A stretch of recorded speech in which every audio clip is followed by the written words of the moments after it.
Olá, seja muito bem-vindo ao Cultura Entrevista, que hoje recebe aqui nos estúdios o psicólogo e também instrutor do Centro de Formação de Condutores, Gil Carreiro. Ele vem ao programa para falar como está a formação dos condutores, como é que é a orientação para aquelas pessoas que vão para as ruas conduzir veículos automotores.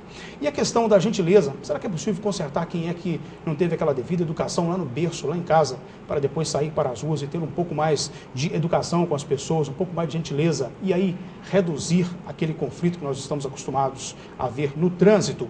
Ô Gil, muito obrigado pela sua presença, seja bem-vindo aqui à TV Cultura. Muito obrigado, eu que agradeço pelo convite. Gil, você nasceu onde? Nasci em Patinga, tenho 47 anos e minha formação é em psicologia. E também atua como instrutor de centro de formação. Exatamente. Antigamente chamava autoescola, hoje as pessoas usam autoescola só no popular e o certo mesmo é centro de formação de condutores, não é isso? Essa nomenclatura ela foi modificada recentemente para dar uma ideia melhor de formar o condutor, para que ele saia diferente só de tirar uma carteira, que ele seja formado. Atua há quanto tempo aí com a formação de condutores, Gil? Já chegando aos 17 anos. 17 anos, então você chegou a trabalhar naquela época, na época em que havia um outro modelo, outro processo, porque Exatamente. A situação mudou hoje, né? É. Basicamente, quais foram as mudanças que ocorreram para quem não acompanhou bem esse processo? O conceito, antes de autoescola, era que o mais urgente, o mais rápido possível, a pessoa pudesse tirar a carteira. E não dando tempo, né, prazo, para que ele formasse na parte teórica nem na parte prática. Houve um aumento, então, da carga horária de legislação e da carga horária da parte prática. No seu outro campo de atuação é a psicologia. O que você considera como o principal desafio ou desafios da psicologia, Gil? Olha, a psicologia, ela basicamente, né, desde o seu início, ela se preocupa com a parte controlável do comportamento, aquilo que se pode observar e controlar. Hoje que a gente percebe que há um conflito muito grande, né, pelo aumento da população, o aumento dos interesses, um conflito muito grande de interesse interno e que vai contaminar o meio externo, no caso do trânsito, no nosso caso, a observação no trânsito. Então, há uma grande concorrência pelo espaço, cada vez mais as pessoas estão buscando atingir o seu objetivo, o seu ponto final, com menor tempo.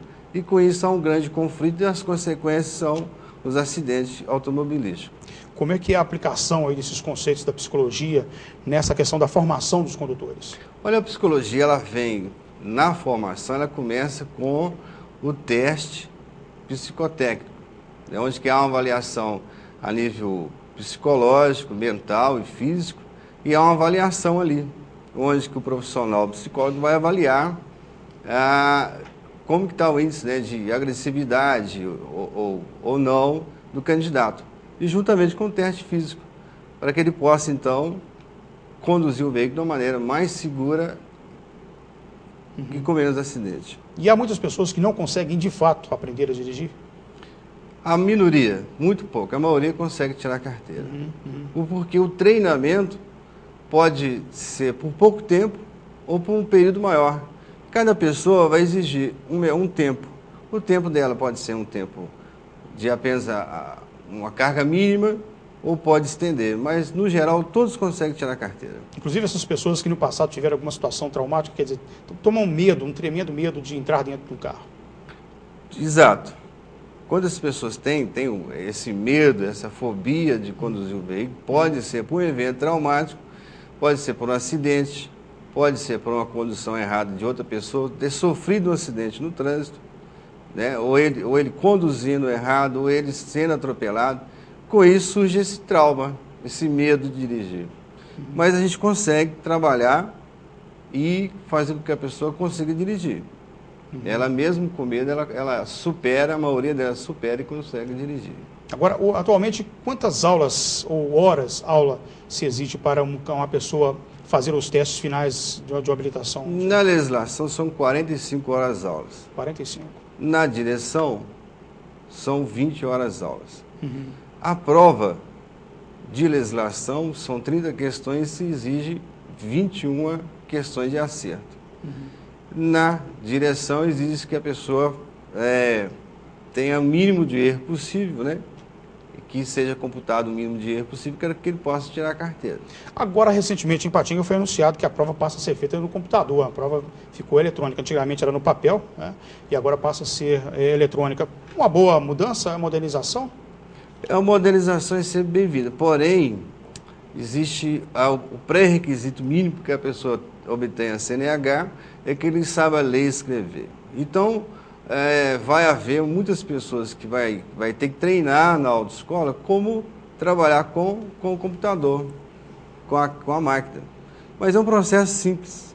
Ele tem que saber ler e escrever. O processo é como o processo de votação. É uma máquina simples que você aperta e escolhe a opção. E outra coisa, é básico isso aí, né?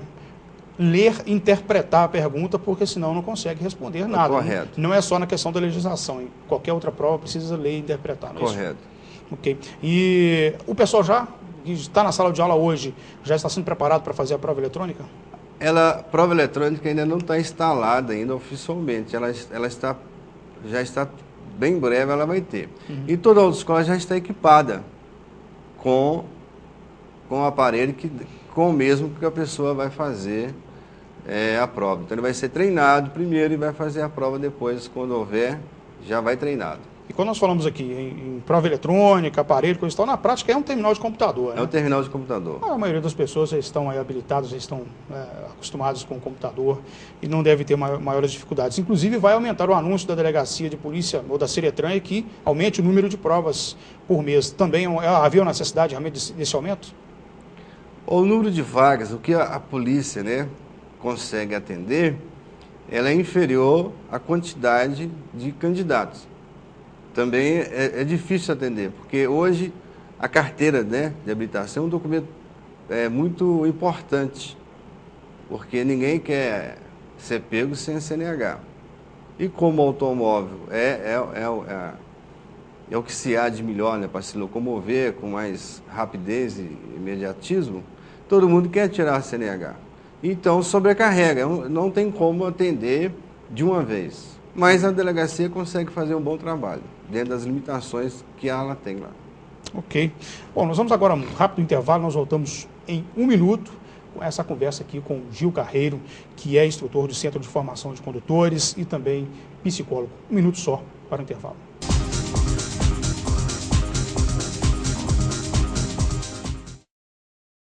Há quase 2 décadas, procurando promover soluções estratégicas no segmento de higiene e limpeza no Vale do Aço, a Cleanup busca cada vez mais a proximidade com seus clientes através da busca de ferramentas facilitadoras do processo de limpeza. Dispondo de um amplo mix de produtos, equipamentos e acessórios para limpeza, valorizamos e respeitamos sempre o bem-estar do usuário. Trabalhamos com produtos químicos devidamente registrados na Agência Nacional de Vigilância Sanitária Anvisa. Atuamos também na linha de descartáveis e de produtos para atender os segmentos alimentício, médico, odontológico e industrial. Tudo com qualidade e pontualidade na entrega por meio de frota própria. Cleanup, negócios verdadeiramente limpos. Avenida Guido Marrieri, número 190, Loja B, Bairro Iguaçu. Telefone 3822-4547. Se você não quer ter dor de cabeça na hora de fazer os seus serviços gráficos, procure a Gráfica Art Publish. Moderno parque gráfico com profissionais atualizados, prontos para atender com rapidez, a cortesia e a pontualidade que o mercado exige. Gráfica Art Publish, sinônimo de qualidade em serviços gráficos. Atendimento em sede própria, com assessoria jornalística, fotolito eletrônico e criação de peças publicitárias. Gráfica Art Publish, mais que impressão, impressiona. Art Publish, Avenida Londrina, número 400, bairro Veneza 2, Ipatinga. Telefone 3828-9020. Art Publish, @artpublish.com.br.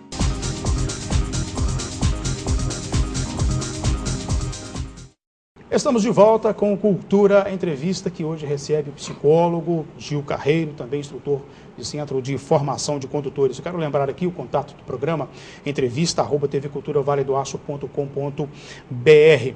Olha, eu quero agradecer muito a você que nos acompanha em todo o Vale do Aço. Há aproximadamente 1 ano e 8 meses assumimos esse compromisso aqui com Cultura Entrevista e eu confesso que eu estou surpreso com a receptividade de todos vocês com o programa, os temas que nós apresentamos aqui. Principalmente os últimos 3 entrevistados que trouxemos, os extensionistas da Emater, na edição passada, o músico Dário de Freitas, Um Valor da Terra, que nós procuramos apresentar aqui, principalmente para que as pessoas entendam o trabalho que é ser músico, ser radialista, como é o caso do Dário, e também uma repercussão muito boa com a entrevista do Emício Quintão, que veio aqui nos falar sobre os desafios de se ter animais domésticos em casa, os cuidados e essa mania que nós temos, essa mania milenar que nós temos de termos como companhia os adoráveis bichos. E agora voltando para o tema do programa, o Gil, nos centros de formação, das salas de aula dos centros de formação dos condutores, qual é a realidade que vocês estão recebendo? Mudou o perfil daquela pessoa que buscava habilitação antigamente, que está hoje buscando habilitação?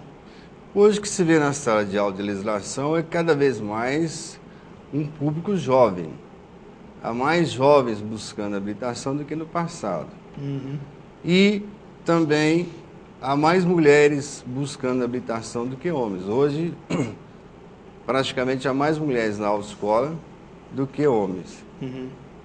E as pessoas, né, de uma idade maior também estão indo para a autoescola, estão quebrando esse tabu de que, né, a pessoal aí com uma idade mais avançada não consegue tirar carteira. Mas, no geral, jovens e mulheres.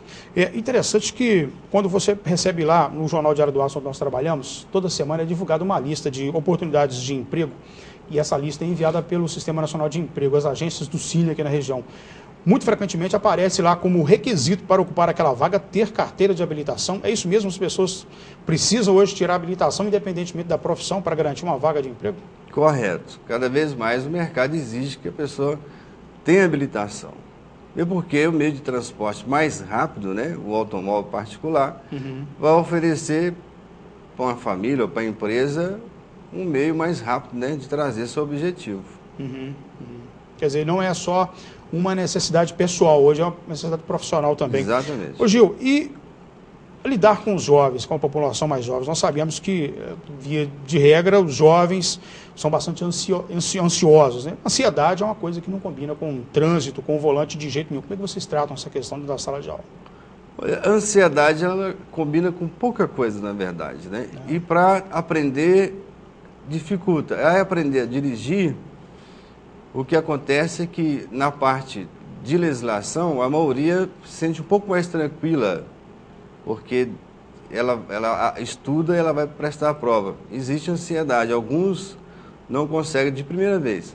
Na parte prática, já é mais difícil, porque ele vai ter que enfrentar aquela carga emocional, de ansiedade, de querer mais rápido a habilitação, porém, está sendo avaliado pessoalmente ali, então acaba que interferindo, a ansiedade interfere bastante, né? Fica muito tenso e às vezes não consegue executar a manobra de uma maneira perfeita e não obtém a carteira, talvez de primeira vez, mas acaba obtendo sim.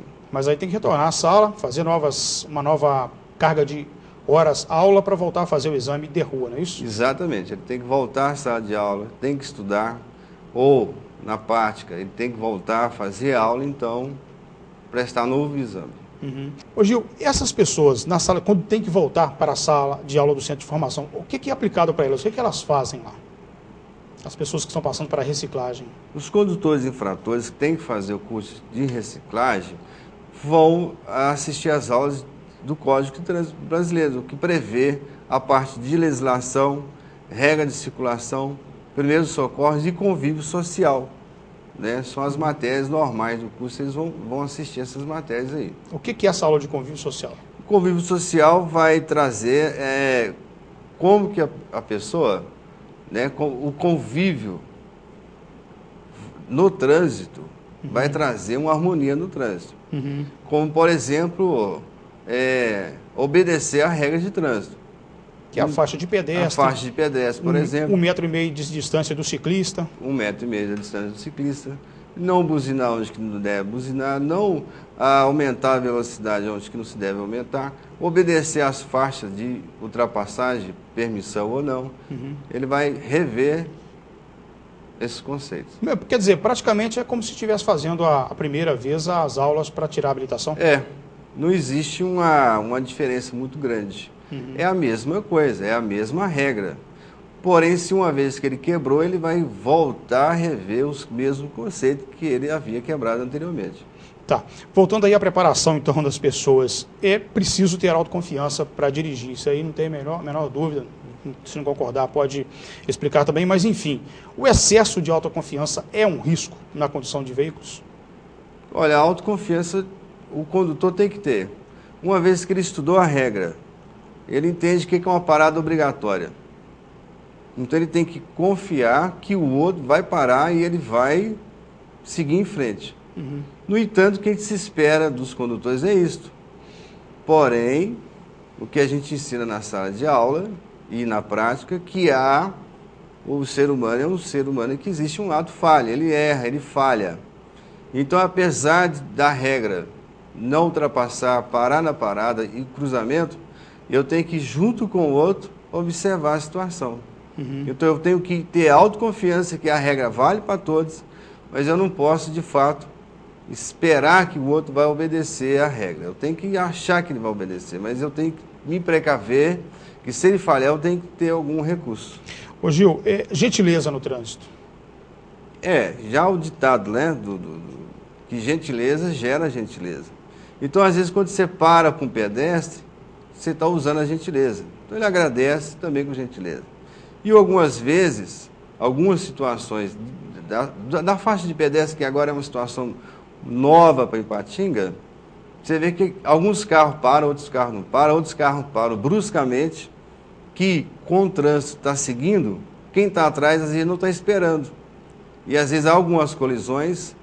Por quê? Porque a pessoa não está esperando que o outro vai parar para a faixa e para o pedestre, para e de repente há uma colisão traseira.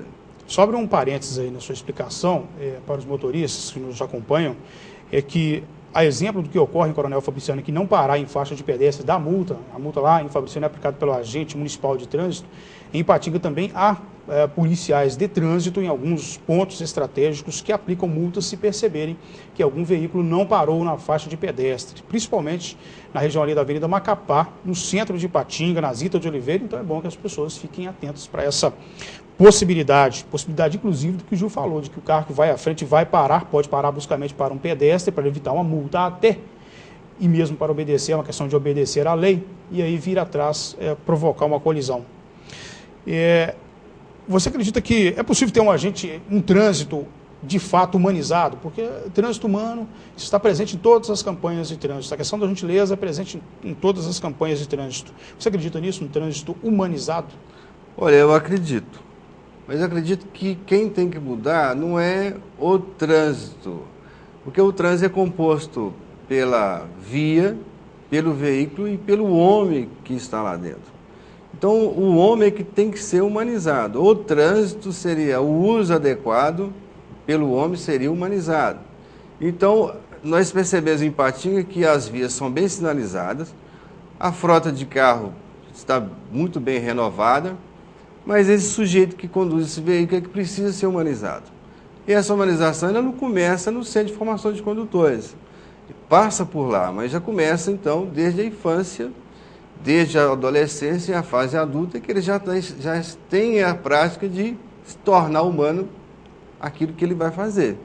Se não tem a prática, quando ele é um condutor que não tem a prática de praticar cortesia, gentileza, então ele vai ser agressivo no trânsito, ele não vai oferecer condições de segurança para as outras pessoas, porque ele tem a personalidade agressiva. Então ele é um condutor humano agressivo. E a qualquer momento pode despertar essa agressividade. Alguém para num local errado e atrasa ele fica nervoso e pode ali, então, deixar de ser humano. De repente, deixar de ser humano e partir para uma agressão. Agora, todas essas questões hoje são tratadas na sala de aula? Olha, são tratadas. Mas o ser humano é um ser humano de resultado imediato. Apesar que é um centro de formação, o que se dá para fazer é passar o Código de Trânsito Brasileiro. O Código de Trânsito Brasileiro você vai ler e vai memorizar, decorar regra de circulação e as placas. E prestar um teste objetivo. Não existe um teste para me medir se a pessoa vai ser agressiva ou menos agressiva, mais impulsiva ou menos impulsiva. Então, nessa formação, existe essa parte da personalidade que é pouco avaliada, é pouco investigada e pode ser que tenha consequência, que a gente percebe que é uma consequência disso no trânsito. Ô Gil, você às vezes tem a sensação de que os alunos saem de um centro de formação, saem dessa aula e depois que são habilitados esquecem muita coisa, porque fazem conversão sem setas, e essa é a infração das menores, né? Dá essa sensação de que esqueceram o que aprenderam na sala de aula? Olha, segundo o Código de Trânsito, o CONTRAN, ele está querendo aumentar a carga horária, tanto de legislação como para a direção, para que então faça isso, que o instrutor possa fazer essa parte de praticar mais aquilo que ele aprendeu. Porque a memorização nossa é o que fica, só o que repete. Então ela memoriza até prestar a prova teórica. Quando parte para a rua, ela esquece a parte teórica. E na prática, na rua, ele só vai lembrar da teoria o que ele repetir. Então o que o instrutor cobrar e o examinador cobrar, ele vai lembrar mais. E depois que ele estiver sozinho, ele só vai lembrar daquilo que vai interessar intrinsecamente para ele lá no trânsito. Então ele esquece da seta, esquece de uma placa, vai gerar consequência. Mas ele teria que ter mais tempo de formação para que essa memorização fosse mais eficiente. Eu acredito que o aumento da carga horária pode favorecer essa memorização e essa prática. Isso depender da situação de muitos condutores, é lógico que não se pode generalizar.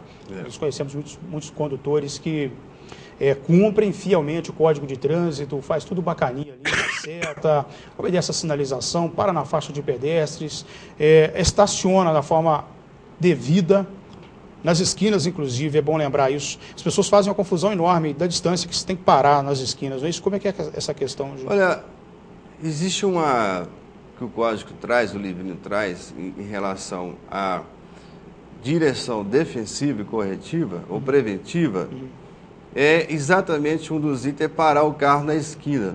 Um carro pequeno em torno de 5 metros, um carro grande como um ônibus, 15 metros. Quando esse veículo para na esquina, ele coloca um ponto cego para quem está do outro lado da via. Para quem vai fazer o cruzamento. Para quem vai fazer um cruzamento, ele não enxerga a via. Então ele se torna um ponto cego. E aí acontece muitos acidentes, porque quem entra na via tem que redobrar o cuidado, porque ele não está enxergando. E o outro que está lá na via, que é a preferência dele, não está vendo também. Então algumas colisões acontecem, ou muitas colisões acontecem, por essa questão do ponto cego no trânsito. Existe com o carro estacionado inadequadamente nas esquinas. Eu te fiz essa pergunta porque eu vi há poucos dias agora no centro de Patinga, cruzamento da rua Uberlândia com rua Diamantina, se não me falha a memória, um guarda de trânsito aplicando uma multa num condutor justamente porque ele tinha parado em cima do cruzamento, próximo à esquina do cruzamento. Ele não obedeceu nem 2 metros, né? Correto. Quer dizer, justamente por isso, o sujeito estava sendo multado e com toda a razão pelo guarda de trânsito, justamente por isso. Ele estava criando um ponto cego e gerando uma situação real de possibilidade de acidente no trânsito, que é prejudicial para todo mundo. Pode ser o pedestre, ciclista, motociclista. O pedestre principalmente, porque eu não vejo quando ele passa por trás do ônibus que está na esquina. Então ele acaba sendo atropelado, porque ele estava num ponto cego para o outro condutor. Okay. Nós vamos agora a mais um rápido intervalo e voltamos na sequência desse bate-papo aqui com o Gil Carreiro. 1 minuto só.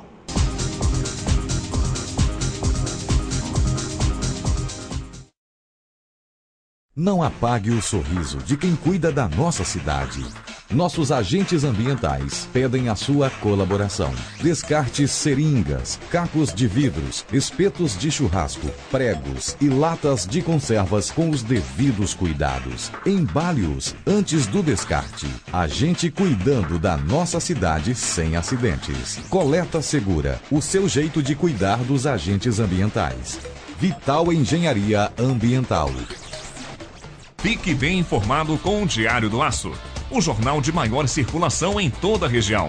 Tradição, credibilidade e compromisso com o leitor estão em nossas páginas. Assine e leia o Diário do Aço, o veículo com a melhor equipe de profissionais e maior estrutura para apurar e informar com responsabilidade os principais acontecimentos. Acesse também a nossa versão online, www.diariodoaco.com.br. Atenção, luz, câmera, gravando. Todos os momentos devem ser registrados com qualidade e profissionalismo. Lana Vídeo Produtora Audiovisual, especializada em vídeo empresarial, documentários, comerciais para TV e eventos sociais. A equipe Lana Vídeo lhe atende com profissionais capacitados para fazer o melhor registro do seu evento. Lana Vídeo Produtora Audiovisual. Ligue e agende uma visita. 38216992 ou acesse lanavideo.com.br.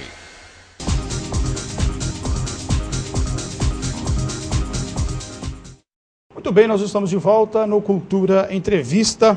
Gil Carreiro, a questão psicológica do habilitado, o uso que o cidadão faz do carro depois que ele é habilitado, está, quer dizer, credenciado para sair para as ruas conduzindo veículo automotor. Como é que vocês avaliam essa questão dos vários usos que as pessoas fazem dos carros? O que eu consigo observar como psicólogo e instrutor de autoescola é que o uso do carro vai ser de acordo com o estado emocional da pessoa. Se a pessoa está num dia tranquilo, saiu de casa antecipada ao horário de trabalho, independente de como está o trânsito, ele vai conduzir tranquilamente. Agora, se ele está alterado, ele está ansioso, algum fato importante aconteceu com ele, e ainda está atrasado para ir para o trabalho, ele vai sair estressado, todo mundo vai estar devagar para ele. E aquele carro que seria um instrumento, né, útil para levar até resolver o seu problema, passa a ser um grande problema. Então ali gera um estresse para ele, para o outro condutor, buzina, freada brusca, né? E o que a gente está assistindo hoje em Patinga percebe, com o aumento da frota, um grande congestionamento, principalmente no horário de trabalho.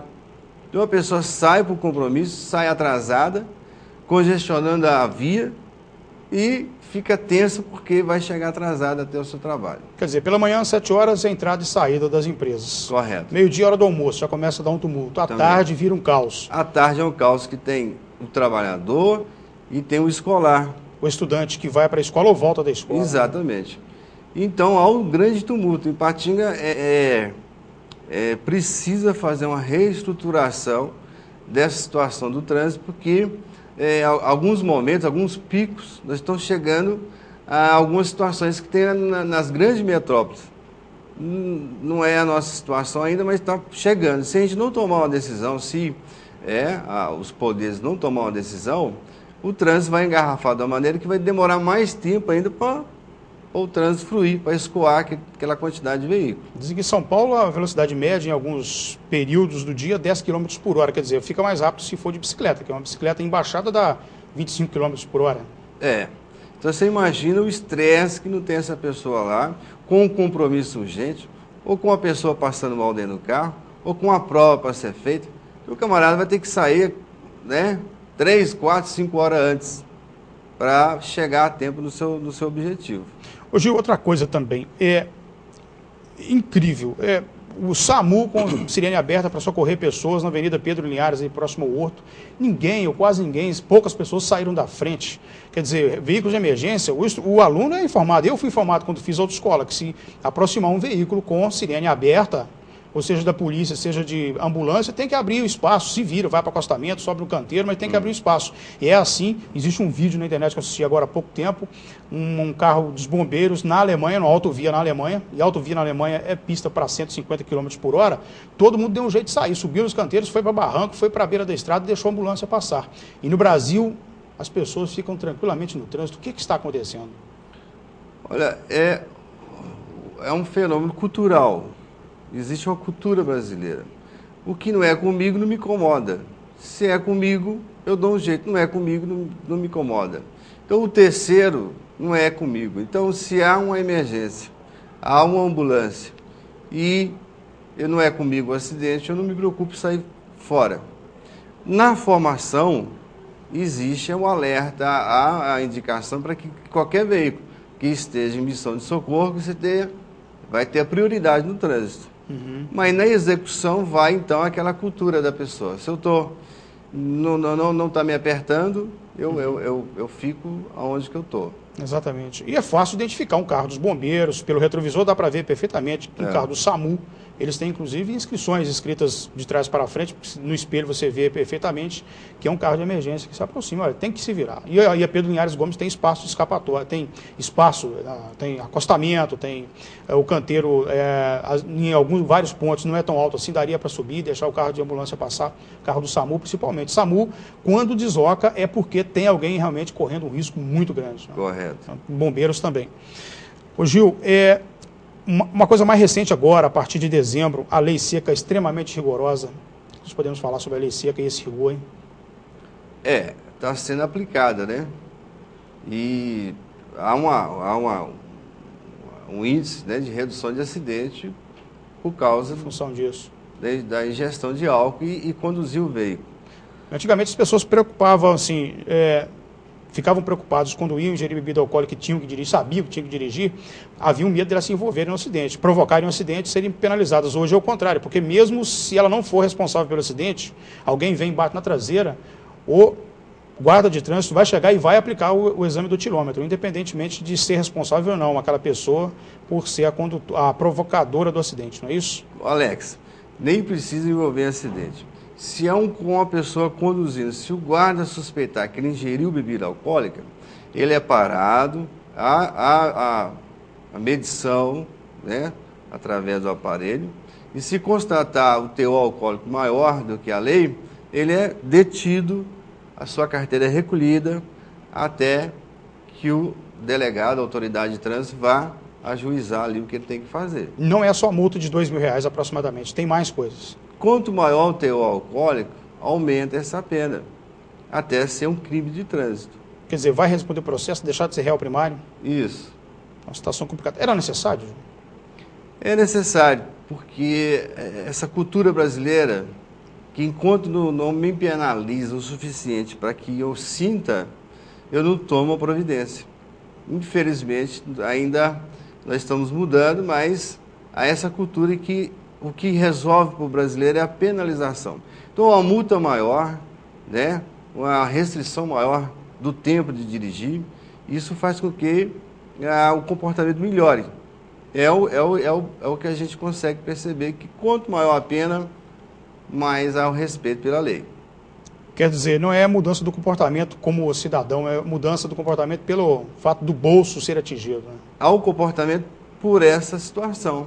Uhum. E essa ideia, né, do brasileiro, que quando atinge o bolso dele, ele presta atenção, é mais ou menos isso aí. Né? Enquanto você não percebe que alguma coisa vai te trazer um grande prejuízo, eu não tomo a atitude correta. E no trânsito não é diferente. Uhum. Então, se há uma penalidade maior, a tendência é que mesmo que eu vá tomar um cuidado maior. Mas, mesmo assim, com a lei seca, com a televisão falando, com os meios de comunicação expondo a lei, ainda assim, muitos são parados, são barrados, bebendo, né, com ingerido bebida alcoólica com teor maior do que a lei permite. Ok. Parece que as pessoas hoje estão com muita pressa. Todo mundo quer chegar muito rápido, ninguém quer esperar nada. Um segundo só já é suficiente para se enfiar o dedo na buzina. Muitos países buzinar sem necessidade da multa. Talvez aqui no Brasil algum dia também dê multa e eduque também pela força do bolso, não é isso, Gil? As pessoas parecem que querem resolver as coisas como se fosse no clique de computador. Tem essa impressão? O mundo é um mundo assim, que o ser humano precisa das coisas imediatas. E no Brasil também não é diferente. Na medida que nós evoluímos, que a tecnologia melhora, que o nível social e econômico vai melhorando, a gente também vai buscando uma maneira de explorar os meios que a gente tem, no caso de locomoção. Mas não mudando esse ser interior, vai contaminar, no caso do trânsito. Se eu não tenho calma e não tenho a cultura de não jogar um papel fora, né, na hora errada, não buzinar na hora errada, não ter gentileza, vai contaminar o trânsito. Então, o nosso trânsito é contaminado por nossa natureza. Mais uma vez, né, o trabalho tem que ser feito também a nível de fiscalização, a nível da via, mas a nível humano. Enquanto não conscientizar esse condutor para que ele possa praticar, é o grande desafio do trânsito, da psicologia, qualquer outra ciência social no Brasil, é trazer esse ser humano que conduz o veículo, essa condição de consciente daquilo que ele está fazendo. Um pai que tem um carro com crianças, ele tem um papel fundamental, porque ele vai ser o espelho, né? Tudo, na verdade, na vida começa com os cuidadores. O pai, o avô ou alguém que esteja cuidando. Ele que vai trazer futuramente os traços da nossa personalidade. Então, se eu tenho um pai agressivo, uma mãe super agressiva, provavelmente eu posso ser contaminado com essa agressividade. E quando eu vou querer alguma coisa, conquistar alguma coisa, o espaço, conquistar o meu espaço através do veículo, eu vou conquistar com agressividade. Não vou permitir que ninguém passe na minha frente, eu não vou ceder o meu lugar, eu não vou mandar o outro carro passar, porque eu estou com pressa, eu tenho que chegar lá. E o outro não espera para lá. É porque a personalidade foi formada assim. Então, vai aparecer lá no trânsito. E aí, o que se tem, poucas coisas a fazer, a não ser o que a gente vê aí, né? Agressão, morte. No trânsito, não por causa do envolvimento com o carro. Alguém desce do carro com a arma porque não gostou do gesto do outro e atira no outro. Quer dizer, já não é mais ali uma violência exatamente no trânsito, mas não foi intrinsecamente pelo trânsito. Porque esse ser humano está aí querendo tudo rápido, tudo imediato e a paciência mínima, né? Ok, eu gostei foi disso que você falou aí, que não é o trânsito que é humano, não é as pessoas que vão tornar o trânsito humano. Né? Exatamente. Afinal de contas, são as pessoas que fazem o trânsito. Ô Gil, suas considerações finais aqui no Cultura Entrevista? Eu quero agradecer o convite, né? E a minha parte, né, aquilo que a gente já faz há muitos anos, é tornar esse discurso realidade, que é tentar gerar um condutor mais consciente, na hora que passa um pedestre, que alguém xinga, que alguém buzina, falar para ele, deixa para lá, ele pode estar com alguma situação difícil, algum problema, entenda o outro condutor. A minha mensagem é que o outro condutor pense empaticamente, que aquele outro condutor poderia ser ele, que está impaciente por uma pressa, às vezes está com alguém doente no hospital, e entenda como se fosse ele. E aí é um princípio de humanização do trânsito. Muito bem, nós conversamos aqui com Gil Carreiro, psicólogo e instrutor de centro de formação. Eu lembro o contato do programa, entrevista@tvculturavaledoaço.com.br. Muito obrigado a você pela companhia. Tenham todos uma ótima semana.